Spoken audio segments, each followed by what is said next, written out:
he creates a different channel or uses a channel that already exists that, if you look right here, I'm circling it with my mouse, only has 144 subscribers. Wow. How many subscribers does Normal Mormon Stories have? Normal Mormon Stories. In fact, let's look it up. We're going to do it in real time. The Mormon Stories podcast page, where he erased the video and actually showed us the first time, has 55.1 thousand subscribers. Do you, Kwaku, do you accept that apology? Real quick, can I say what I'd like to see since you said that? I'd like to see both of them say all that stuff to me. That's what I would like to see. I would like to see all these people that put how black people are supposed to talk and move. Please say it to me, if not on a podcast, to my face, because I'd love for them to explain what that looks like. Because as a black man, my entire 42 years being on this planet, I guess I need an education. Ooh, rough. 42? Yeah, I know I look good, don't I? Yeah.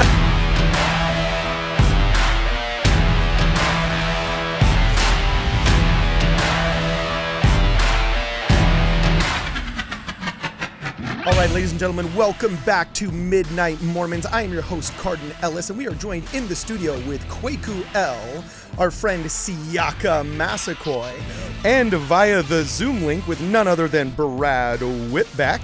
And, this week, or the past couple of weeks, have been a week full of apologies. As we showed you earlier, Siaka, Brad Wilcox has gotten lambasted in the public media against Donald Trump's advice to never apologize to lunatics and maniacs. He did indeed apologize online and was lambasted. Jana Reese said his apology didn't go far enough. There was 50 articles written by everything from the Washington Post to the Salt Lake Tribune. So he gets back on TV and apologizes again, not on TV, sorry, on the internet, apologizes again during a fireside chat. Yeah, he did it twice. And still gets lambasted for comments he said. So apparently apologies aren't working. So we want to actually talk about the realm of apologies. And we're going to see if Kwaku L accepts the apology of one John Dehlin for some of the comments that he has said. Because we believe in this show of leading by example, as a true Christian should lead by example. At the same time, turning the other cheek doesn't always mean that you just lay down flat and let your enemies destroy you. Of course. So we're going to hash it out here. And we're going to look into what it really means to actually forgive someone. So here's a little bit of background. Okay. All right. Kwaku L rose to prominence, about 2 or 3 years ago after he converted to the Church of Jesus Christ of Latter-day Saints and began defending Jesus Christ and belief in God to atheists. You chose this. Yeah. No, I became LDS, and I was on a kids' talk show for the church. Yeah, he was on a kids' talk show. That's where the controversy starts, with me and a couple teenagers going, "Let's tell you the story of Joseph Smith." And these 50-year-olds were like, like, this is literally how I was being attacked by psychos as a teenager. Okay, so here it is. We're going to give you a background and see what happened and the things that were said about him, and then we'll show you the apology, and then we'll talk about it, okay? So the most prominent anti-Mormon is a man by the name of John Dehlin, who runs an organization called Thrive. And you may have heard the soft bigotry of low expectations. In this interview, he said what I consider the most racist things ever said in 2020 or 2021. And here they are. Super weird, and I don't mean to attack anyone, but like that an educated person of color who's a teen or in their early 20s in 2018 or 2017 or whenever Kwaku converted, with the internet, can you imagine an intelligent person of color ever deciding to join Mormonism? Like, isn't that like I don't want to be mean or insulting, but isn't that story in and of itself kind of mind-blowing? That's like some serious internalized hatred, self-hatred, because like, how in the world can Mormonism not be racist? Like, I'm racist. Okay. I'm racist. Here it comes. Is that he doesn't speak like many black people do. Talking about Kwaku. He has like a very English vernacular. He doesn't have like a black dialect. So he speaks like a proper white person raised in Utah. So he's the perfect figure for Mormonism because he's basically like seems like a white person with dark skin, the way he talks, the things he likes, the way he dresses. So yeah, and then So that is what was said about one Kwaku L. That was they said about me. Yeah, so They don't like my dialect. yeah. So first off, your thoughts. Your thoughts on that. This is something I've had to deal with growing up myself, Okay. as you can tell by just the way I speak. And before you talk, we just did in our first half an hour segment, we just did an analysis of the top 3 controversies, and you gave them a scale of 1 to 10. Yep. Where does this fall on the scale of controversial comment by somebody in the bloggernacle? Where does this fall? You said Scale of 1 to 10. The scale is only 1 to 10. Yeah. Yeah. Can we just say, instead of a number, just straight up put the stamp of racism on there, or racist, bigot, whatever we need to say? Because like I was gonna say, I grew up my whole life hearing this, and I hear it from both sides, black or white, that you're not really black because of the way you carry yourself. And then as I've gotten older, now I ask the question, how should I carry myself? Again, ask them these questions, because they're making these statements, and she's saying he actually sounds like a proper white guy. Well, how do you want me to speak, sweetheart? How do you want me to talk so that I sound more comforting for you? What do you want me to say, homie, so that I sound more comforting for you to believe that as an educated black man, or as he said, a person of color, can he believe it? Well, how do you want me to think, dude? How do you want me to, and I'm sorry. Yeah. Like the fact that, like, I'm trying real hard not to curse right now, but people like that sit there and it's very arrogant. You put into your mind, there's something you saw Boys in the Hood 10 times, or you listen to hip hop music, and then that's all black people. And at least he admitted who he was by saying he is racist. He admitted it, so I can't really be too mad at him for that. So in his defense, I think he was just trying to make, here I am defending John Dehlin, I know. just to show how good our channel truly is, and emotionally and how fair and balanced it intellectually is. honest we are. Yeah. I think he was trying to do that whole Robin DiAngelo critical race theory. Which is racist, so I don't care what he's doing. He was trying to say, I'm racist, because if you say I'm not racist, then it actually shows that you are racist. No. Yeah. So I think maybe that was like a fall on your sword kind of maybe thing. that's fine if he's trying to do it, but it still shows he is a racist. He's a bigot. And he's trying to say, just like I've heard from myself, he's trying to say that Kwaku needs to move and act in a certain way in order to truly be his skin color. That's gross on so many levels. And this dude wants to say, I'm not trying to insult. You already did it, homie, because you're not looking at me as a man, first and foremost, and a young man at that. Yeah. And they sit there and they hoist up MLK every year about not color, skin, and character, the content of the character. Every year we hear that from that side. And this is how they speak, and they don't want to go around saying they're helping people. They are the problem, and they are the issue that's going on. If he wants to talk about anything he wants to talk about, that is his right. And you just say that his skin color denies him of the ability to speak however he wants. How dare you? Yeah.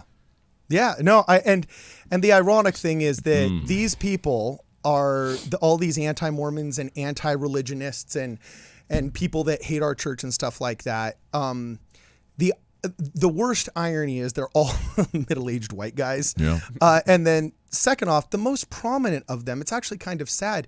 You go on their YouTube channel, we're in the middle of Black History Month, where even if you're a slacktivist that only changes your logo to gay pride when it's, gay pride Black month. Square, all that stuff. And you'll only do the black squares when you're reminded by AT&T's television commercials. I mean, we're at the end now of Black History Month, and you go and you look at his channel, hasn't talked to a single black person in months. In fact, the last time he did was when who got murdered? There's one up here. Wait, where? He finally just added one. Go down. Go down. Finally just added one where? Go down. More. Or interracial Mormon marriage. And over to the left. Kinda. 1 month ago. Yeah. Oh, great. Let's check the date on that really fast. Let's see. Did he actually do it? It was January 5th. It wasn't even Black History. He wasn't even slacktivisming. Is that even a word? Slacktivisming? It is now. You can use it now. I think that's a great. But yeah, it's so sad. It's like even in Black History Month, and you look out there, and man, you want to call the Mormon Church racist, dude? You literally have had one person on in a year. They're always trying to use stats like, African Americans represent 13% of the United States population. Therefore, if you're not a bad person, 13% of your military will be black, 13% of your business will be black, 13% of your sports team will be black. And nobody's living by example. So on this show, we want to live by example. And we're going to skip now before we lambast this guy and think this is just some smear piece. we're going to go straight into the apology that ended up coming. Oh, he apologized for that? He apologized, All right, okay? Well, at least he tried. You know what I'm saying? Well, we're going to see. I already started with that. At least he tried. Yeah, at least he tried. So. Ooh, that stuff bothers me, man. Kwaku, I'm sorry that, like, and my apology doesn't mean anything. It's more like, man, people suck. You know what I mean? Like, it's more like. Well, it's the strangest thing because it's like, if we're from the same country, are you upset that I have your accent? You know what I'm saying? It's like, what? Wow. It's like, how? I don't understand. It's like weird, dude. That was awesome. I like that one. Yeah. So anyway, That's here was awesome. the apology that came from one John Dehlin. Yeah, and I'm going to show you some problems that I have with this. Okay.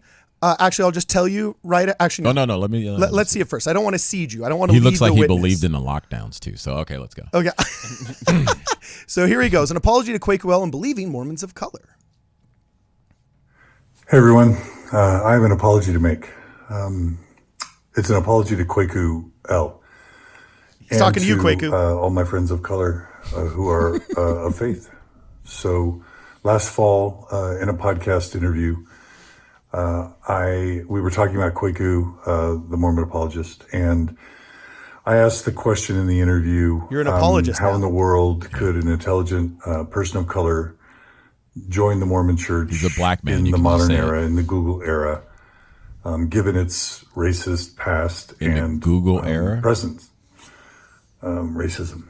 And that's a super offensive and rude and insulting and a racist thing to say. So I own it and I apologize for it. And I'm really sorry, Kwaku, for saying that. And I apologize to all my friends of color or any Mormon of color. Interesting. Okay. And then he continues. For saying that. I shouldn't have said it.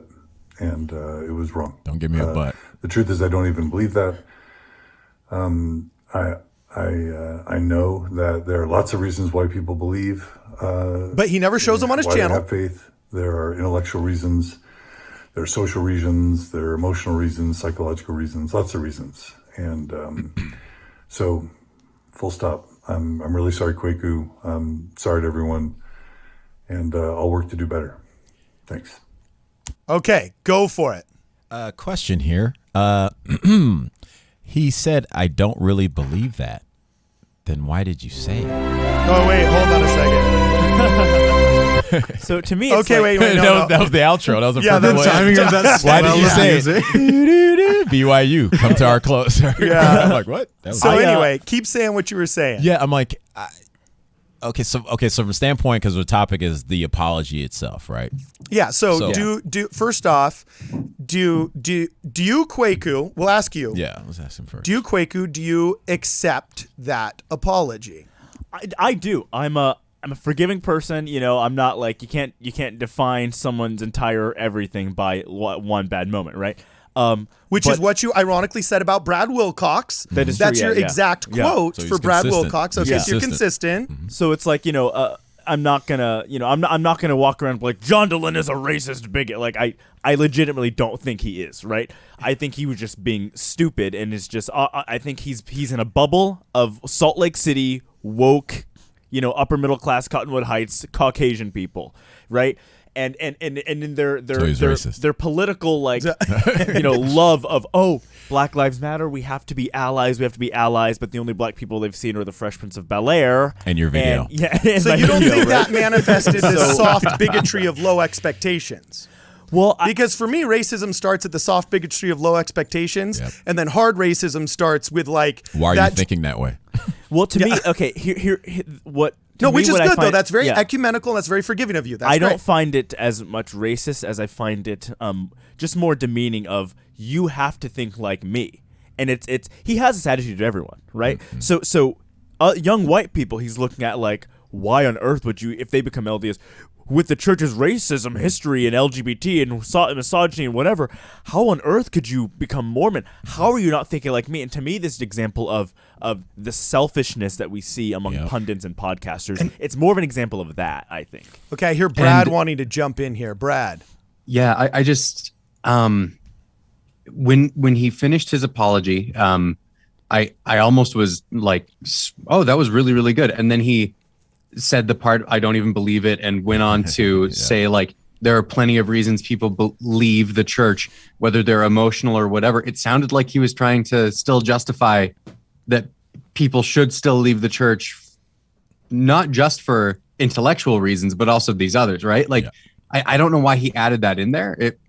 I don't know. It kind of threw me off. They add it in there usually because that's what they really feel. That's what they really feel. The apology is so first the apology. He said it. He put his time to put it out there, so I can accept that he apologized. That does not mean that I forget how he's moving, right? It's like I can accept that the snake is dangerous and it bit me and I have to get help for it, but I'm not going to go back over there expecting it not to bite me again. And as we just looked at his page and saw only one story, or it was 3 stories, the same. It was broken up, but it was the same conversation where he only had one, as he says, person of color on his show over last year. It's like, okay, I can accept I can see that you apologize. I move on. Then I look at your actions. So when you say, well, I don't even believe it, I'm like, well, I kind of just see how you're moving, and your actions show that you do believe it. So it's fine. I just mark it as like I just don't deal with you in a way where like I let you let you matter in the way maybe that first time he said something. Because he was technically apologizing to you because he also said other believers of color. Yeah. Well, I'm just saying it's like this. It's like the first time he said it, right, and you reacted to it. That's like you rip off there. That's like you get stung by the bee. I get that. Because I have one huge glaring problem with this. That I don't think is just a bias against John Dehlin. It's a bias against media retractions and apologies in air quotes in general. Can I share this opinion? Oh, yeah. Okay. You control the switchboard. So this is I control the switchboard. Yeah. I was about to say I can pretty much share whatever I want, right? So anyway, here's my beef with all of this. Okay, if we go back here and we look at his interview, you'll notice something if we scroll down. It says an apology to Kwaku and believing Mormons of color on a channel of John Dehlin's, and I'm actually going to pull it up right here so you can see the whole thing. He was very crafty about this. The title is an apology to Kwaku and believing Mormons of color. Now he can say he apologized. He is washed of the sin of racism. However, you'll notice the original video was done on the Mormon Stories podcast page. Oh, okay. He creates a different channel or uses a channel that already exists that if you look right here, I'm circling it with my mouse, only has 144 subscribers. Wow.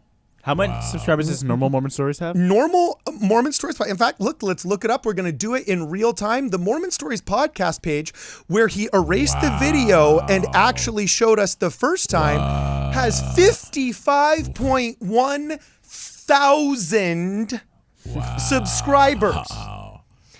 So on a channel with at that time was about 45,000 subs, he calls Kwaku inferior in thought, calls Kwaku a young black man, self-loathing. Yep, self-hating, yep. Which is the classic Uncle T trope, okay? Yep. And then goes so far as to entertain the conversation for minutes on end of somebody who says Kwaku is acceptable as an African-American because of his use of proper grammar, his use of hip dress, his use of other, quote, white appropriate seems things. as if grows here. You know what I'm saying? Accepting of our good Southern way of life. So I can't even, I'm going to have to edit out, crap, I forgot. I got to edit out what you just said, Kwaku. Why? Because you're not even allowed to say that on the airwaves now. What?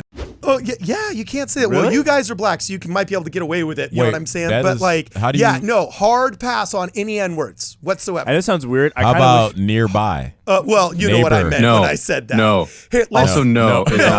Yeah, let's not say it so I have less editing to do, okay? I'm not gonna say it. So anyway, it's like... Although honestly, it's weird. I kind of wish we'd bring that word back because I would prefer that over black. Oh, yeah. You know what I'm saying? I see what you're saying. Actually, you know what's really interesting? I worked the census in New York, and in the 2000 census, they took out the term negro as a self-identification of race. And apparently so many people actually asked for it back because there's so many people from the 30s and 40s still alive that identified that way, and the pride that was associated with it. It was so freaky as a young white kid in the middle of like New York City, knocking on somebody's door. Oh, how many people live here? Oh, would you like to say your names? Would you like to declare your ethnicity? Are you non-Hispanic white? Are you Asian Pacific Islander? Are you? You're looking right at him too, right? You're looking right at him. You know what I'm saying? I'm just like, because we had to say the script verbatim. We're like, you know what I'm saying? So anyway, the reason why I have such a problem with this is because I'm so tired of our media. And I say this as a radio host at FM 98.1. I constantly am self-evaluating my ethics in media.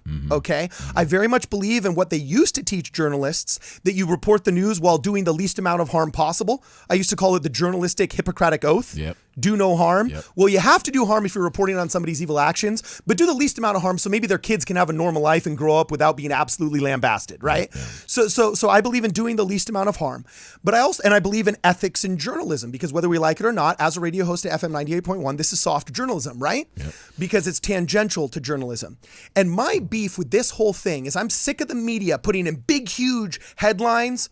Mike Cernovich, Siaka Massaquoi, Quickwell are white supremacists in big bold letters on the front of the New York Times. And then 3 days later, when they get called out or threatened with a defamation lawsuit, and the proof that they knew of shows up, oh, well, we issued a retraction on page 16. That happened to 4 Brad. days later. Brad was told when he participated in an apologetic show that there were no women in the show, despite multiple of his female friends and his wife being in the videos with him. And then Peggy Fletcher Stack at the Salt Lake Tribune comes out several days later and says, oh, well, I fixed it. Yeah. What'd you say, Brad? I believe you said too little too late, right? So I have a problem. Yeah, she told me on the phone, like, I corrected it from no women to few. And it was 40%. Did it long after 40%. the article was almost being 40% shown. of our actors were women. Wow. Yeah. So anyway, Can I pick my one last beef as well with this video? Yeah, we got 1 minute before we're hard out. So I'm tired of. I don't believe that you can actually honestly be sincere about your apology if you are doing your apology on a channel that only has 144 subscribers. And your main when one. the attack was made on a channel that had 55,000 subscribers. I think that's disingenuous. Exactly. So keep going, Brad. You got 30 seconds. Yeah. So just onto what the comments are going to say. Thinking about how people have been attacking Brad Wilcox for his apology and saying it's not enough yet. It's not enough yet, right? Yeah, but he said it a fireside. I don't think we're doing the same thing. I don't think we're doing the same thing here. No. Go ahead. I said he apologized at a fireside, and then he spoke evil at a fireside, let's say. To me, that's the same thing. He didn't, but okay. He's bent over backwards. Yeah. Finish your thought, Brad. Yes. So, yeah, I mean, how is what we're doing right here, talking about John Dehlin, different, right? I think that's important for us to clarify for some people. Well, one, I accepted the apology. Yep. Yes. Yeah. And I'm not, whereas they're trying to make Brad Wilcox make his identity that he's an evil bigot. Yeah. I don't think John Dehlin's identity is that he's an evil bigot.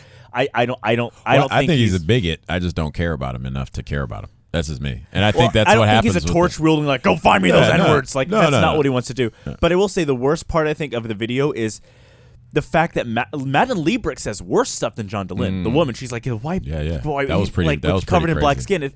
John, this is your show. You have argued and debated people for hours. You didn't even kind of push back against that, and that was the thing. I was like, because that's what he believes. Yeah, that's why no one pushes back, because that's what they believe. So Kwaku being one of the most forgiving people in the blog vernacular and on the airwaves, he accepts John Dehlin's apology. Siaka Massaquoi says, Oh, I accepted it. I accepted the action. Okay. Doesn't mean I believe the sincerity. This is what I would like to see. I would like to see John Dehlin get on the Mormon Stories podcast, the original area where he actually said his heinous things, and then apology. And then I will think that he is actually having the change of heart that is necessary as part of a forgiveness. And real quick, can I say what I'd like to see? Since you said that, I'd like to see both of them say all that stuff to me. That's what I would like to see.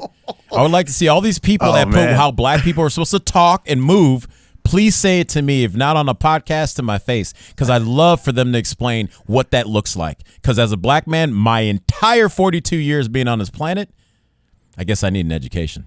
Ooh, rough. 42? Yeah, I know I look good, don't I? Yeah, I was like, wow. What? You know what I mean? And then Brad, you literally 15 seconds, baby. You always get the short end of the stick because you're nice, man. I'm sorry, It's but the beard. 15 seconds. What do you think, man? Dude, I think I don't know. Watching the apology, I think he was sincere with it.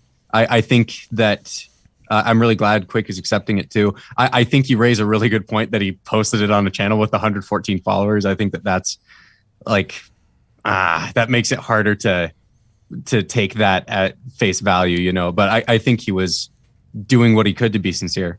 Okay, awesome. So it looks like, dude, I'm halfway, and it's probably a weighted half because when in doubt, I will err on the side of forgiveness because I will beg for forgiveness from my Heavenly Father. So I guess I have to say acceptance as well. So we pretty much had 3.5 votes about 30 seconds ago. Now we got 4. Tell us what you guys think in the comments below if you're checking us out on YouTube, or send us angry emails if you want to FM 98.1. No, I'm just kidding. Don't do that, okay? Our interns are already overloaded. This is Midnight Mormons on FM 98.1. See you guys next week.